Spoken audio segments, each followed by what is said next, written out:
लोग आपको अटेंशन बिल्कुल भी नहीं दे रहे हैं। कभी कभी आपको ऐसा भी लगेगा कि यार मैं तो टूट ही चुका हूँ, मेरे को कोई आखिरकार मेरे पास आ क्यों नहीं रहा कोई। बार बार लोगों से कांटेक्ट करोगे, फिर से अनदेखा करेंगे लोग आपको। तो अचानक से मेरे साथ क्या हुआ, जो लोगों के साथ मैं बैठकर खाना खा रहा था, रातों में बातें कर रहा था, एक एक डेढ़ घंटे तक बातें कर रहा था, अब मैं इसको बिल्कुल भी नहीं समझ पा रहा था। और वो पता है क्या है, आप एक ऐसे इंसान हो जिसकी जिंदगी में अचानक से परिवर्तन आया है, या फिर उस परिवर्तन को करने के लिए आपने बहुत कुछ किया है। यानी कि आपकी दिनचर्या में आपने परिवर्तन किया हो, या कुछ भी ऐसा किया जिससे बहुत कुछ अचानक से सब कुछ बदला सा लगा। आपको ऐसा लगने लग गया कि आप अकेले हो चुके हैं, आपके दोस्त सगे संबंधी आपसे दूर जा रहे हैं। जो आपके घनिष्ठ मित्र थे, जिन्हें आप बहुत ज़्यादा मानते थे, वो अचानक से आपको इग्नोर करना शुरू कर रहे हैं।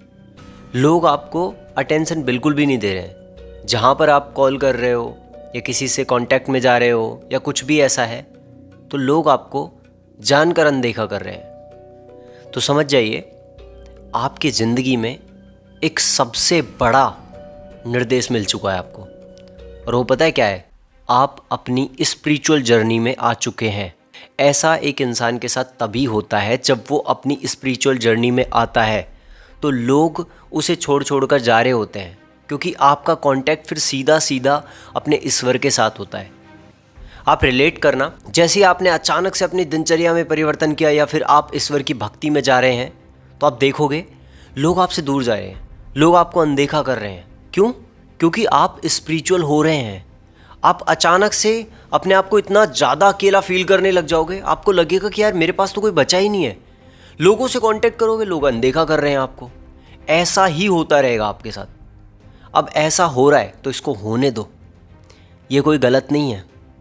इसका सीधा सीधा तात्पर्य यह है कि आप अपनी दिशा की तरफ अब अच्छे से बढ़ रहे हैं। जो जो रुकावटें आपके बीच में आ रही थी, अब वो रुकावटें अब हमेशा के लिए ख़त्म हो जाएंगी और आप अब बिल्कुल सही जर्नी में हैं। और ये सब करते रहें। अब इसके लिए आपके साथ बहुत सारी रुकावटें बनती रहेंगी।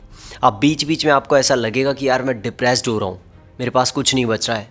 कभी कभी आपको ऐसा भी लगेगा कि यार मैं तो टूट ही चुका हूँ, मेरे को कोई आखिरकार मेरे पास आ क्यों नहीं रहा कोई। बार बार लोगों से कांटेक्ट करोगे, फिर से अनदेखा करेंगे लोग आपको। तो भाई बहन, आप जो भी कर रहे हो ना, दिल खोल के करते रहो, करते रहो, करते रहो। अभी तो आपको पता है बुरा लगेगा, थोड़ा डर लगेगा, थोड़ा डिप्रेस्ड भी होगे आप, बहुत सारी ऐसी चीज़ें होंगी ना, क्योंकि आप एक ऐसी लाइफ से आ रहे हैं जहाँ से लोगों ने आपकी ज़िंदगी को नरक बना रखा था। अब आप एक ऐसी ज़िंदगी में आ चुके हैं जहाँ से चारों तरफ से आपकी ज़िंदगी में जो उथल पुथल हो रही थी ना, वो हट गई। आपके सबसे घनिष्ठ जिनको बोल रहे थे, वो आपसे बात नहीं करना चाहते। ऐसा खुद से नहीं हो रहा, ऐसा आपके साथ ईश्वर करवा रहे हैं, क्योंकि अब आपका कांटेक्ट सीधा सीधा ईश्वर के साथ है। अब आप अपनी ज़िंदगी में बहुत ऊंची उड़ान भरने वाले हैं। और याद रहे, अभी तो आपको बहुत तकलीफ़ हो रही होगी, बहुत दर्द हो रहा होगा, लेकिन जैसे 1 से 2 महीने बीतेंगे ना, बहुत मज़ा आएगा, बहुत। ये मैं अपना पर्सनल एक्सपीरियंस शेयर कर रहा हूँ। मैंने देखा, मैं कुछ ऐसे लोगों के साथ उठने बैठने लग गया था, उनके साथ खाना खाने लग गया था और रातों में बातें करने लग गया था। ऐसी ऐसी चीज़ें होने लग गई थी मेरे साथ कि बस अब तो सब कुछ बढ़िया है, ज़िंदगी सब कुछ अच्छा चल रहा है। अचानक से एक ऐसा परिवर्तन आया ज़िंदगी में, मेरे को ऐसा लगा कि मेरे को स्पिरिचुअल जर्नी की तरफ जाना चाहिए। मैंने नाम जप करना शुरू किया और अध्यात्म की तरफ ज़्यादा जाने लगा। तो अचानक से मेरे साथ क्या हुआ, जो लोगों के साथ मैं बैठकर खाना खा रहा था, रातों में बातें कर रहा था, एक एक डेढ़ घंटे तक बातें कर रहा था, ऐसी चीज़ें हो रही थी ना, वो अचानक से बंद। मतलब जो देखो मेरे को इग्नोर कर रहा है।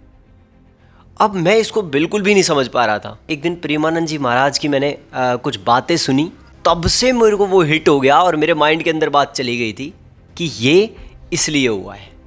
बहुत तकलीफ़ हुई थी, बहुत दर्द हुआ था, लेकिन अब बहुत मज़ा आ रहा है।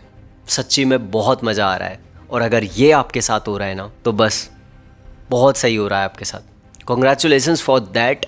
आप अपनी स्पिरिचुअल जर्नी की तरफ बढ़ रहे हैं। जय भारत, जय श्री राम।